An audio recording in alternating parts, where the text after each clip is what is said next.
은혜 많이 받고 돌아가시기 바랍니다. 주님, 저는 주일날 교회 밖에 나올 데가 없어요. 그런 성도들이 다 되시기 바랍니다. 갈 곳이 많은데 왔어요. 그러지 마시고, 주님, 주 나를 박대하시면 어디로 가리까? 주일날은 주님밖에, 주님의 교회밖에 내가 갈 곳이 없습니다. 그리고 주일날은 교회 나오기로 마음에 확정을 하시기를 주의 이름으로 부탁합니다. 우리 인간의 인식세계가 사람에 따라 한계가 있습니다. 대부분 우리는 현실을 인식하며 삽니다. 그런데 하나님의 말씀은 현실 이상의 내용의 말씀을 주십니다. 그리고 믿으라는 겁니다. 그리고 순종하라는 겁니다. 우리는 현실적으로 대부분 불신자나 신자나 이 현실 세계 속에서 현실을 인정하고 현실 안에 사는데, 성경 말씀은 현실을 초월한 그런 참 내용들이 많이 있거든요. 그것을 인정하고 믿고 그 말씀에 순종하며 살 것을 요구하고 있다고요. 그래서 우리에게 무엇이 필요하냐 하면 믿음이 필요하다는 것입니다. 마치 우물 안에 사는 개구리는 자기가 보는 세상이 전부인 줄로 생각합니다. 우물 밖의 넓은 세상은 존재한다고 생각지 않고 우물 밖에 있는 세상을 인식하지 않습니다. 불신자의 인식 세계 속에도 거의 하나님이 없습니다. 영적 세계에 대한 지식도 믿음도 불신자는 없지요. 그저 안다는 것이 물질적인 세계와 정신적인 세계, 현실 세계만을 인정합니다. 그러나 그리스도인은 불신자의 인식 세계와는 좀 다릅니다. 영적인 지식과 영적인 믿음을 가지고 있습니다. 아멘. 그래서 불신자의 가치관과 신자의 가치관, 불신자의 세계관과 신자의 세계관은 다를 수밖에 없습니다. 보이는 것은 잠깐이고 보이지 않는 것이 영원한데, 그것이 더 가치 있는데, 사람은 육과 영으로 되어 있는데 육은 잠깐이고 하나님의 형상을 우리 속에 넣어주신 영혼은 영원하기 때문에, 그리고 하나님께서는 그의 말씀을 통해서 영적 세계가 실존하고 있음을 말씀해 주고 있기 때문에 우리 그리스도인들은 그런 세계에 대한 지식을 갖고 있고 믿음을 가지고 있습니다. 우리가 믿는 여호와 하나님의 전능하심을 우리는 믿습니다. 또 바다와 육지를 지으시고 해와 달과 수억만의 별들을 지으신 창조주 하나님을 유일신으로, 구원자로, 심판자로 믿습니다. 아멘. 원래 우리도 이 사실을 믿지 못했었지요. 우리도 불신자와 똑같은 인식세계를 가지고 살았었습니다. 그런데 하나님께서 감사하게도 우리를 불러주셨고, 이걸 소명이라고 합니다. 선택해 주셨고, 구원해 주셨고, 구원의 진리를 알게 하셨고, 믿게 하셨고, 영적 세계에 눈을 뜨게 하셨고, 느끼게 하신 겁니다. 이것이 우리에게서 나는 것이 아니라고. 출처까지 베드로가 주는 그리스도시요 살아계신 하나님의 아들이라고 고백하자, 그것이 내게서 난 게 아니다. 내 혈육에서 난 것도 아니야. 이 믿음을 내게 주신 이는 하늘에 계신 내 아버지시다 라고, 우리가 영적 세계를 알게 되고 지식을 갖게 되고 믿게 되고 눈이 열리게 된 것은 하나님의 은혜라는 겁니다. 우리에게서 난 것이 아니고 하나님이 구원받을 성도들에게 주신 축복이에요. 그래서 바요나 시모나 너 뭐 있다? 복 있는 자다. 이 믿음을 가진 자가 복 있는 자입니다. 이 세상밖에 모르고 살다가 허망한 죽음을 주고 영원한 지옥에 갈 자는 성공했다. 세상 사람이 다 부러워하는 스펙을 가지고 성공했다 해도, 부귀와 영광을 누린다 해도 성공한 인생이 아니에요. 하나님 볼 때에는 참으로 진노가 머리 위에 머물러 있는 위험하기 그지없는 인생입니다. 그걸 성경이 말씀하고 있어요. 대부분의 불신자는 사람이 못하는 일은 그 누구도 할 수 없다고 생각합니다. 인간이 못하면 불가능한 거야. 이 세상의 만물 가운데 인간이 가장 우월하고 인간이 가장 능력이 있어. 인간이 못하면 못하는 거야. 이렇게 생각합니다. 그러나 우리는 그렇게 생각하지 않습니다. 인간은 못해도 인간을 지으시고 천지와 만물을 창조하신 하나님은 아무것도 아니게 할 수 있습니다. 할렐루야. 예를 든다면 개미 수억 마리가 덤벼도 아무리 재주를 모은다 하더라도 사람 수백 명이 타는 비행기를 만들 수 없습니다. 그러나 인간은 그 지혜를 모으고 과학을 발전시켜서 비행기 만드는 건 이제 어렵지 않습니다. 우리나라도 지금 무슨 팬텀기를 만들어서 곧 시운전을 19일 날 한다고 그래요. 하늘을 나는데. 그만큼 인간은 과학을 발전시켜요. 그랬으니까 개미가 생각하기를 우리가 못하니까 이 세상에 하늘을 뜨는 물체를 만들 존재는 없어. 그럴 수 없어요. 개미는 못해도 인간은 할 수 있어. 우리 인간이 못하는 일 우리가 못하면 누구도 못해. 할 수 없어요. 전능하신 하나님은 하시는 거예요. 여러분, 과학이 발달돼서 요새는 천문학이 엄청나게 발달했습니다. 그래가지고 지구에서 쏘아올린 위성이 우주로 날아가서 우주 주위를 돌아요. 돌면서 가장 가까운 토성까지 갔습니다.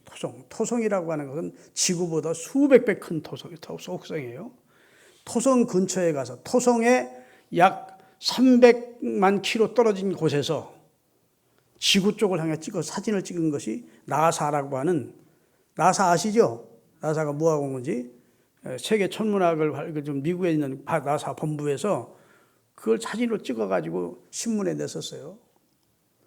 그러니까 토성 쪽에서 지구 쪽을 바라보고 사진을 찍었는데 까만데 지구가 볼펜으로 글을 쓰다가 볼펜 똥이 나오니까, 볼펜 똥 아시죠? 볼펜 똥이 똑 떨어져. 꼭 그만하더라고. 지구가 하나의 점 하나에 불과해요. 그 안에서 우리는 지지고 볶고 미워하고 싸우고 국가끼리 무슨 축구 대회하면 일본을 이겨야 돼 하고 막 싸우고, 사실은 우주적인 입장에서 보면 그 무한대한 우주에서, 그 무한대한 시간 영혼 속에서 그 조그마한 혹성 지구가요, 여기 토양 주위를 도는 혹성 가운데 그 외에 별은 수억만 개가 되지만 각 도는 데가 8개 혹성이 있어요. 해왕성이 있고 토성이 있고 목성이 있고 있습니다.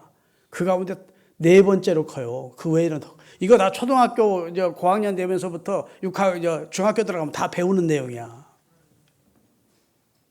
근데 이 우주가 얼마나 은하계가 이렇게 많은데 우주가 얼마나 크냐?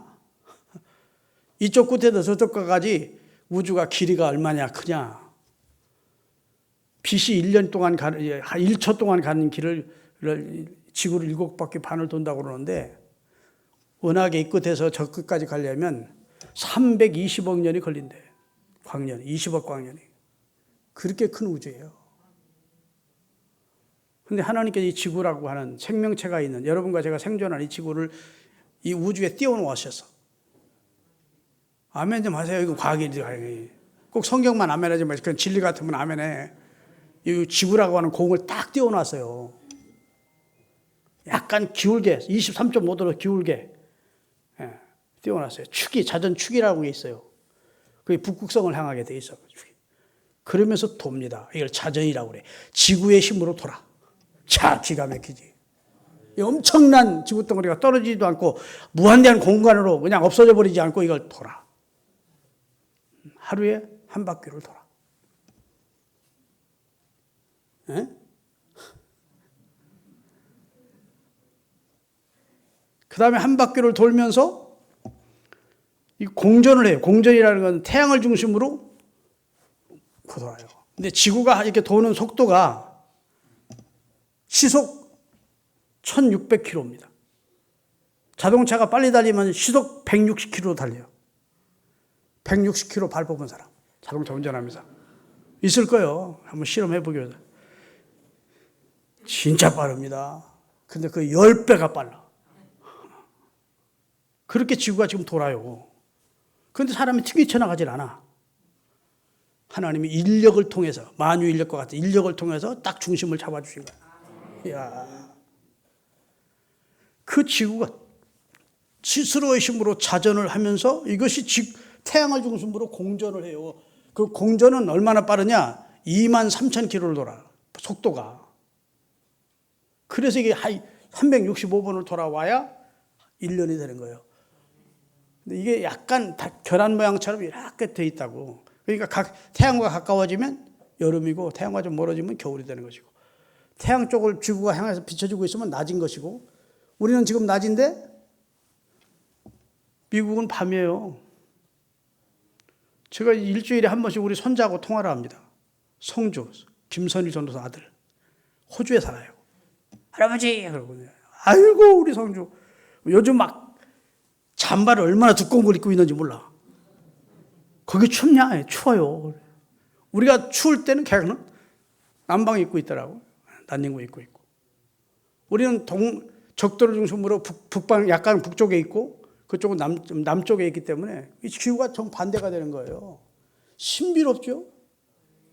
근데 우연히 지구가 만들어졌다. 우연히 지구가 돈다. 우연히 자전하고 우연히 공전한다. 말도 안 되는 소리. 그것보다 비상식적이고, 그것보다 비과학적이고, 그것보다 비지식적인 것이 어디 있어? 그렇죠?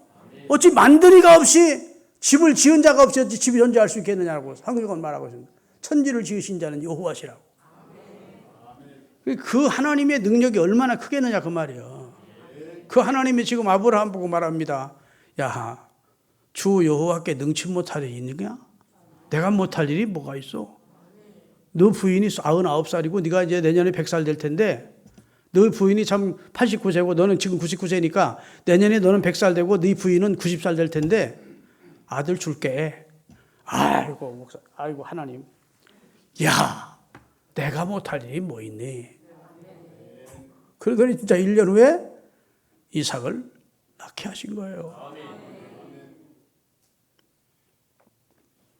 복음서를 읽어보면 예수님이 회당장이 자기 딸이 죽어간다고 급히 와서 우리 딸을 좀 살려주시라고 간청을 합니다.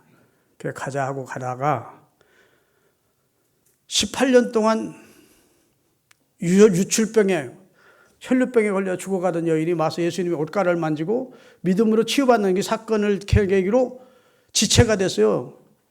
그 회당장 딸을 고치러 가는 시간이 지체가 되자 회당장 집에서 사람이 왔어. 딸이 죽었습니다, 회장님. 이제는 예수님 번거롭게 할 필요 없습니다. 끝났습니다. 종쳤습니다. 그런 거예요. 그랬더니 회당장이 자기 사랑하는 딸이 죽었다니까 그냥 절망했겠죠. 아, 끝났구나. 예수님이 와서 고쳐주시면 고침받을 수 있다고 하는 약간의 희망이 있었는데 그것이 이제 끝난 거예요. 근데 예수님은 흔들리지 말고 믿기만 해라. 아멘. 그리고 가서 죽어서 헌화하고 있는, 슬퍼시 울고 있는 사람들을 예수님에게 뭐라고 해요? 죽은 것이 아니고 잔다. 그런 거예요. 그랬더니 그들이 뭐라고 한 줄 아십니까? 비웃더라. 그래서 우리가 뭐 상식도 없는 사람인 줄 아나. 사람 죽은 것도 모르고 기절한 것도 모르고 자는 것도 모르는 사람인 줄 아나. 저 예수란 사람 웃기네. 예수님은 죽은 것이 아니고 잔대. 그래서 그 사람들이 다 예수를 비웃었대요. 예수님은 자는 거야. 다시 살려내셨어. 능력의 차이입니다. 유한한 인간은 죽으면 끝이지만 전능하신 성자 하나님은 부활과 생명의 주이니까 살릴 수 있는 거예요. 그러니까 인식 세계가 다른 거예요. 유한한과 무한. 할렐루야. 불가능과 가능. 능력의 세계라고. 능력이 없으면 못하는 거예요. 그러나 능력이 전능하신 하나님이 볼 때는 하실 수 있는 거예요. 주 여호와께 능치 못한 일이 있겠느냐? 이 믿음을 가지고 살라는 거예요. 할렐루야. 마가복음 11장 22절부터 23절까지 읽겠습니다. 예수께서 그들에게 대답하여 이르시되 하나님을 믿어라. 내가 진실로 너희에게 이르노니 누구든지 이 산더러 들리어 바다에 던져지라 하며 그 말하는 것이 이루어질 줄 믿고 마음에 의심치 아니하면 그대로 되리라. 이게 상식적으로 납득이 되는 소리입니까? 저 큰 태산이 있는데 야 산아 바위에 던져줘 하면 산이 바위로 가서 들어갈 거래. 예수님의 말씀이 이게 납득이 안 되는 말이죠. 예수님이 예루살렘에 가시다가 열매 없는 무화과나무를 말씀 한마디로 저주했더니 그 다음날 그 무화과나무가 말라 죽은 것을 보시고 제자들이 물었습니다. 주님 저주하신 무화과가 죽었네요. 그랬더니 믿음을 가지거라. 믿으면 못할 게 없어. 이 산더러 들려 바다에 던지오라 하고 그 말하는 것이 이룰 줄 믿으면 그대로 된다. 그러면 오늘부터 여러분 가서 남산나 옮겨가라. 검단산나 옮겨가라. 그렇게 시험하라는 말이 아니고 인간이 볼 때는 도저히 불가능한 것 같은 문제라 할지라도 여러분 앞에 그런 태산 같은 문제가 있다 할지라도 하나님 앞에 믿음을 가지고 기도하면 하나님이 그 문제를 해결해 주신다는 거예요. 하나님이 시험하기 위해서 산나 옮겨라 바리바리라 그렇게 하라는 게 아니고 야 이건 인간의 힘으로는 도저히 옮길 수 없는 문제 해결할 수 없는 문제라고 여러분 살다 보면 있잖아요. 그런 문제라도 내가 믿음을 가지고 하나님 앞에 믿고 시인하며 기도하면 하나님이 옮겨주신대. 하나님이 해결해 주신다는 말씀이에요. 왜? 하나님은 전능하시니까. 그의 사랑하는 자의 믿음이나 그의 사랑하는 자의 호소를 절대로 외면하지 않는다는 말씀이에요. 그러니까 오늘도 기도하실 때 하나님 우리 아이 저 배재고등학교 들어가게 해주세요. 그런 작은 기도하지 마시고 우리 아이를 하여튼 큰 제목을 놓고 기도하라고.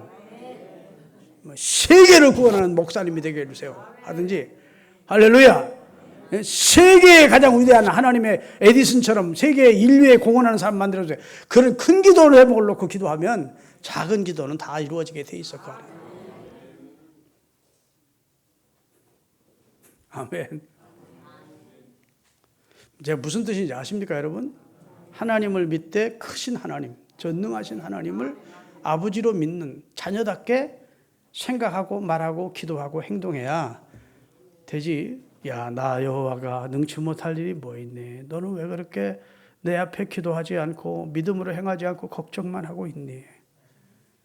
왜 이렇게 나를 못 믿니? 하고 주님이 섭섭해하지 않도록 좀 믿음 좀 가지시기를 예수님의 이름으로 축원합니다. 예수님이 우리에게 가장 요구하는 게 뭐냐 하면 여러분에게 헌금 요구하고 여러분에게 봉사를 요구하기 이전에 그런 건 중요한 게 아니에요. 여러분의 믿음을 보시기 원합니다. 믿음으로 하지 아니하는 모든 것이 다 죄라고 할 만큼 우리에게서 주님은 믿음 보시기를 원하신다. 여러분 이스라엘 백성들이 출애굽했잖아요. 애굽을 하나님의 권능으로 그 강대한 나라 애굽에서 나왔어요. 그건 하나님의 은혜입니다. 홍해를 건너 광야로 왔어. 그리고 하나님께서 먹을 것이 없는 그 광야에서 하늘에서 새벽에 일어나기만 하면 만나를 내려주신 거예요. 쌀가루 같은 만나가 막 바닥에 깔린 거예요. 그거 가져다가 볶아도 먹고 쪄도 먹고 하면 그렇게 맛있었어. 신비로운 음식이라서 만나라고 이름을 지었어. 요새 만나 감자탕, 만나탕, 만나 많은데 원래는 그런 뜻이에요. 야, 신비로운 음식이다. 그런 뜻이에요, 그게 원래. 근데 날마다 그것만 먹으니까 질려버린 거예요. 여러분, 식당도 아무리 맛있어도 한 10번 가면 그 다음에 가기 싫어. 그렇죠. 우리 집 사람은 나보고 하여튼 한번 다니기 시작하면 뽕 뺄 때까지 그 식당 다닌다고 안 좋아해. 맛있으면 계속 가는 거야, 나는. 그 다음에 이제 질려버리면 안 가. 자꾸 생각이 나, 그 집이. 자꾸 더 먹고 싶어요. 근데 여러분, 아무리 사람의 입이라도 계속 먹으면 질리거든. 이스라엘 사람들도 만나를 계속 먹으니까 질려버렸어. 그래가지고 하나님을 원망하는 거야. 우리 민수기 11장 5절에서 6절을 띄우겠습니다. 다 같이. 우리가 애굽에 있을 때, 옛날 노예 생활할 때 값은 무슨 값이 없어. 맨날 죽을 뻔 일하면서 얻어먹었지. 그러니까 사람이 시험 들면 못된 소리를 하는 거예요. 값없이 생선도 먹었고 오이도 먹었고 참외도 먹었고 부추, 정력에 좋은 부추도 먹었고 그 다음에 파도 먹었고 마늘도 그런 거 맛있게 먹었었는데 이제는 우리의 기력이 다야. 만나 외에는 보이는 것이 아무도 없다. 기력이 다 있대. 부부 생활도 잘 안 된다 그런 뜻인 것 같아. 하여튼 여기 자꾸 남자들에게 건강에 좋은 것이 자꾸 찾는 거 보면 그랬더니 하나님이 뭐라고 했어요? 7절입니다.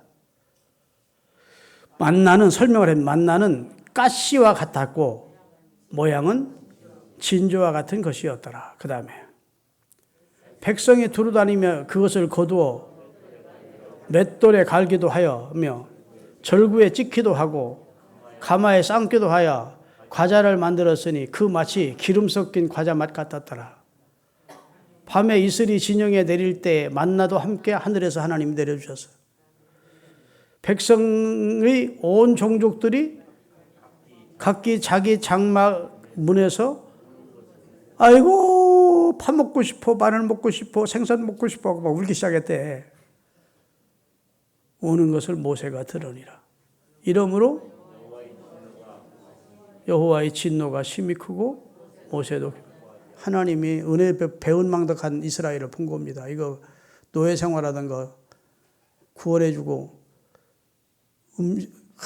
아무 음식을 구할 수 없는 광야에서 만나 내려 먹여주고 목마르다면 생수 터뜨려 반석 터뜨려 생수 내주고 지금 낮에는 구름 기둥으로 서늘하게 해주고 밤에는 불기둥으로 뜨뜻하게 해주고 이렇게 보호해주고 인도해가고 있는데 아이 고기 못 먹는다고 생선 못 먹는다고 막 원망하고 모세 원망하고 하나님 원망하고 하니까 하나님이 진노하셨대. 아시겠죠? 그럴 법하지요? 그럴 법한 얘기예요. 그 다음에 모세가 여호와께 여짜오되 어찌하여 주께서 이 종 나 모세를 괴롭게 하시나이까? 어찌하여 내게 주의 목전에서 은혜를 얻게 아니하시고 모든 백성을 내게 맡기셔서 나로 그 짐을 이스라엘이란 짐을 왜 내게 맡기셨습니까? 말이에요. 이 모든 백성을 내가 임신했었습니까? 내가 그들을 낳았습니까? 어찌 주께서 내게 양육하는 아버지가 젖 먹는 아이를 품듯이 그들을 품에 품고 주께서 그들의 열조에게 명세한 땅으로 가라 하시나이까? 아이고, 나 이제 징그러 넘어 이 족속들 상대도 하기 싫은데.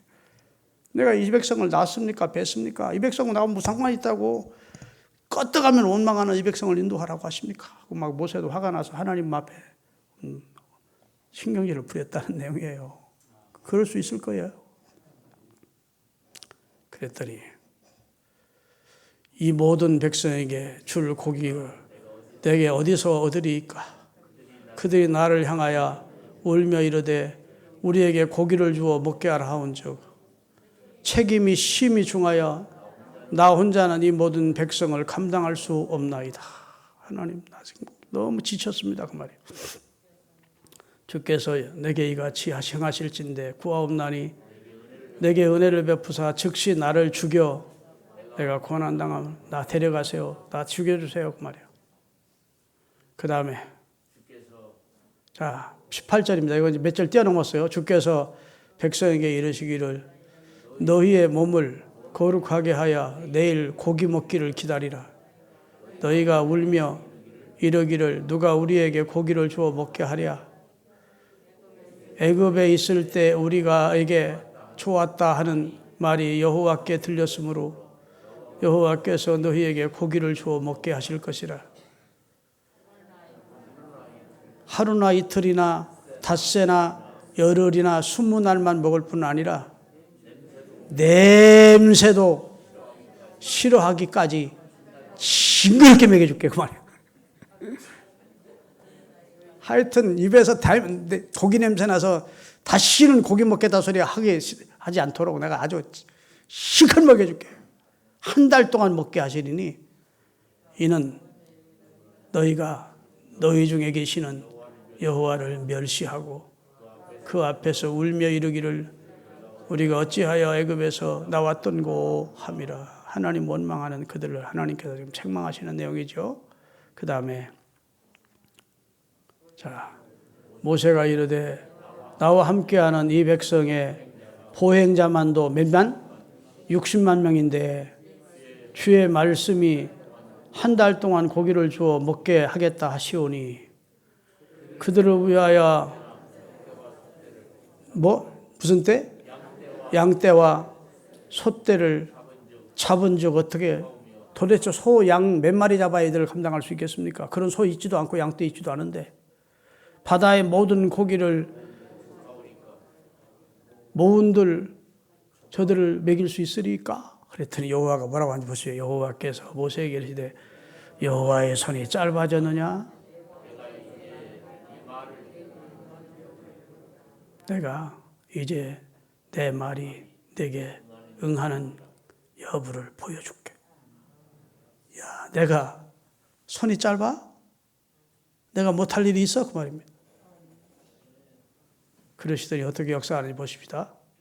바람이 여호와에게서 나와 바다에서부터 메추라기를 몰아 진영 이쪽 끝에서 저쪽 끝까지 사방으로 각기 하루길 되는 지면 위에 두 규빗으로 내리게 한지라. 메추라기 떼가 날아가다가 하나님이 막 바람을 불게 하시니까 중동에 있는 메추라기 떼들이 다 거기 와가지고 다 떨어지게 막. 두 규빗이래, 두 규빗. 두 규빗은 한 규빗이 45cm입니다. 90cm 끄덕여. 예, 이만큼씩 막 10몇 기를 막 메추라기가 떨어진 거예요. 그래서 백성들이 막 담아다가 잡아다가 배를 갈라서 막 말리기도 하고 해가지고 아주 다 같이 읽겠습니다. 백성이 일어나 그날 종야 하루 낮과 밤 막 그 이튿날 종일토록 메추라기를 모으니 적게 모은 자도 한 호멜이라. 그들이 자기를 위하여 진영 사면에 다 잡아서 배 갈라가지고 말리고 있어. 말렸대. 고기가 아직 이 사이에 있어.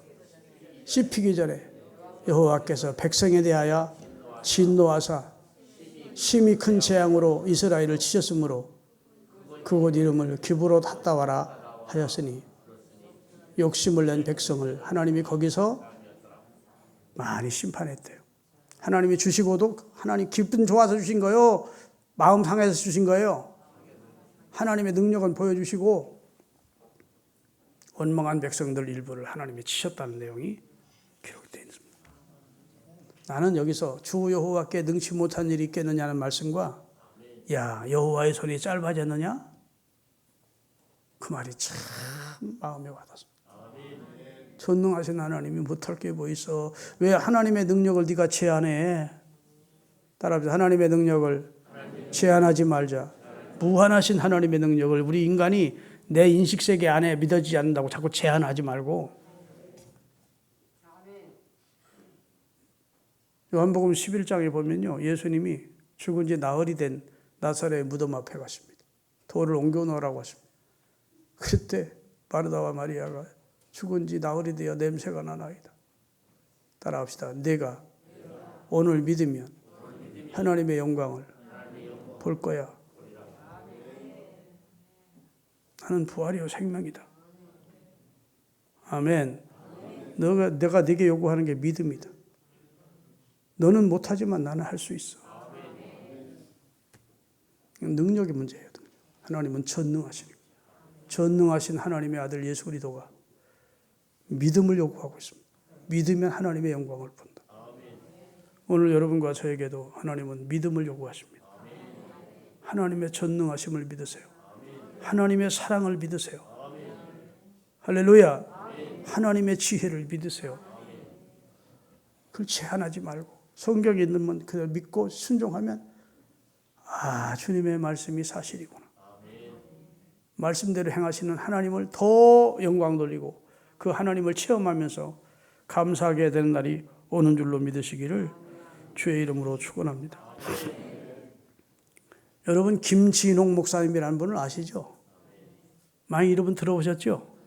요즘도 주일 아침에 219번 그 채널에 김진홍 목사님이 8시, 7시 반부터인가 설교가 나와요. 그분은 은퇴 목사님이십니다. 은퇴하시고 지금 동두천에 가서 신광교회라는 교회를 다시 세워가지고 목회를 하시는데 원래 계명대학교 철학과를 수석으로 졸업하시고 장신대 신대원에 공부하시고 장신대 다니실 때 청계천 여기 한양대학교 뒤쪽에다가 천막교회를 세웠어요.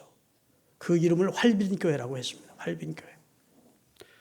그리고 농마주의를 상대로 그때는 큰 그 바구리를 뒤에 메고 다니면서 쓰레기 주워가지고 사는 사람들이 많았거든요. 그 농마주의에 목회를 했습니다. 그러다가 긴급조치 9호 대정부 운동하면서 긴급조치 9호 위반으로 박정희 대통령 때 끌려 들어가서 15년 형을 받았다가 1년 만에 출감했어요. 그러니까 그분 앞에는 민주화 얘기하는 사람들 입을 못 왜? 민주화에서 앞장서서 옥고를 치른 경험이 있는 분이거든요. 근데 거기에 이제 지하철, 한양대학교 뒤쪽에 이제 지하철 창고 기지가 세워지면서 거기서 다 이주를 하게 됐어요. 그래가지고 정부에서 여기 화성에 있는 남양만 2.2km 딱 그 뚝을 맞고서나 거기다가 간척지를 이주민들이 가서 살 수 있도록 해주었다. 거기 가서 두레교회, 두레마을 공동체를 세웁니다. 그리고 이제 뭐 오랜 후에 여기 올라오셔서 여기 교문리에 여기 두레교회를 세우시고 거기서 은퇴하시고 지금은 동두천에 가서 사역하시는데 은퇴하신 목사님들이나 은퇴하신 목사님들의 사모님들이 제일 좋아하는 설교를 하시는 분이 김진홍 목사의 설교예요. 그분 설교 들으면 다 은혜가 된다고 그래. 그만큼 설교를 또박또박 하시면서 은혜되게 하시는 좋은 목사님인데 그분이 남양만에 가서 그 어려운 사람들 데리고 가서 그분들의 숙식을 다 제공해 주면서 전도해서 교회를 세워가는데 얼마나 힘든지 모르겠더래요. 근데 땅이 좀 있으면 땅을 사가지고 거기서 농사를 지어가지고 서로 나눠 먹을 수 있는데 그 봉화산이라고 하는 봉화산이 옛날에 봉화 띄우던 산 있잖아요. 봉화산이 뭔지 몰라요? 동네마다 웬만한 동네는 다 있어요. 전쟁이 일어나면 봉화 띄워가지고 갈리는. 봉화산이 있는데 그 산 밑에 쫙 해가지고 얼마나 개간해서 농사를 지으면 좋을지 모르겠더래요. 그래서 그걸 달라고 하나님 앞에 기도를 했대요. 그때 또는 그들의 능력을 가지고는 도저히 구할 수 없는 그런 땅이었대요. 하나님 앞에 새벽마다 교인들하고 기도하고 저녁에 모여서 기도하고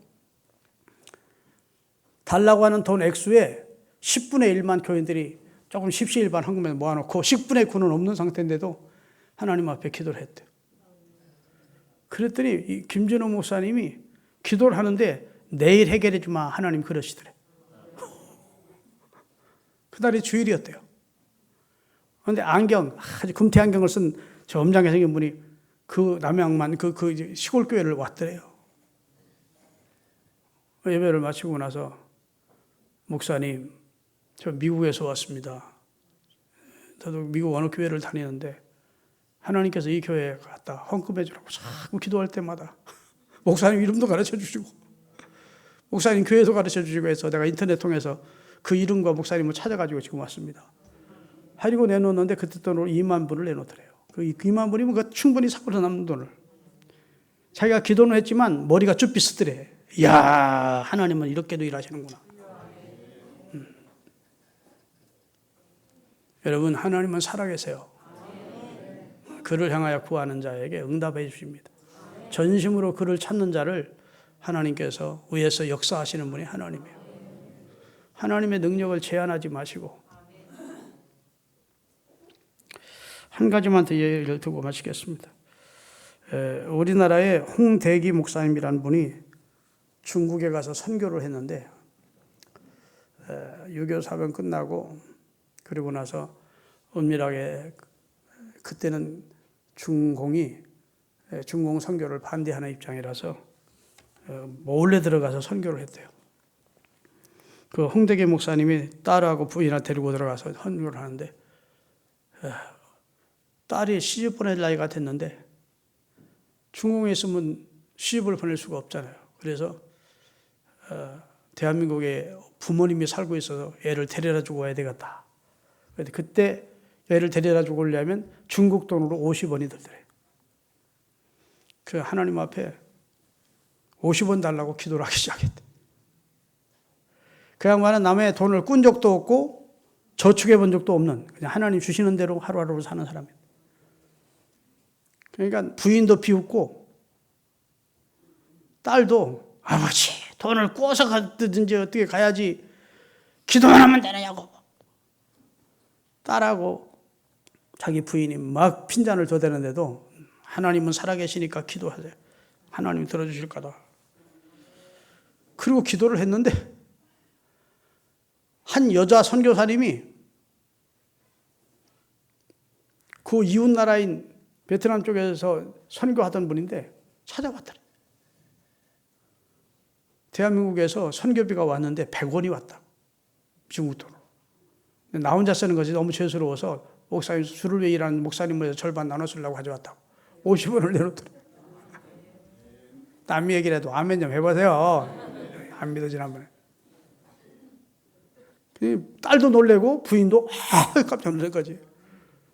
그리고 이제 딸 손잡고 야 가자. 너에게라도 어떤 청양 노천으로 살겠다. 그리고 이제 한국에 있는 부모님한테 맡기로 출발을 했는데 6원이 부족하더라네. 6원이 중국 돈으로. 이제 어디 빌릴 데도 없고 원래 빌리는 천성도 아니고. 그래 또 기도를 했대요. 기차 안에서 기도를. 막 딸이 핀잔을 또 그건 어쩌나 50원이 온 거고 기도한다고 아버지 됩니까? 뭐 이랬었던 거예요. 야 기도해서 안 될 일이 없다. 하나님은 살아계시고 내 기도를 들으신다. 그리고 이제 어느 기차역에 딱 도착을 했는데 저쪽에도 반대편으로 가는 기차가 도착해 있더래요. 근데 거기 아는 성도 한 분이 막 떠오더니 목사님 뭐더래. 그래서 6원 달라고 했겠어요 안 했겠어요? 그런 말은 자기는 못한대. 아이고 여기 어쩐 일이시냐고. 딸을 부모님한테 맡기러 가는 중이라고 그러시라고. 주먹주먹 가방을 뒤지더니 6원을 딱 꺼내주더래. 오고 갈 때 쓰시라고. 그 딸이 그제서야 눈물을 펑펑펑 흘리면서 우리 아버지가 믿는 하나님이 진짜 하나님이죠. 고백을 하더래. 예수 믿는 것은 받은 증거만 도다. 예수 귀한 예수 믿음 더욱 주소. 예수 믿는 것은 헛것 잡는 게 아니고 허공치는 게 아니고 받은 증거가 많대. 받은 기도 응답도 있고 받은 축복도 있고. 기도하시겠습니다.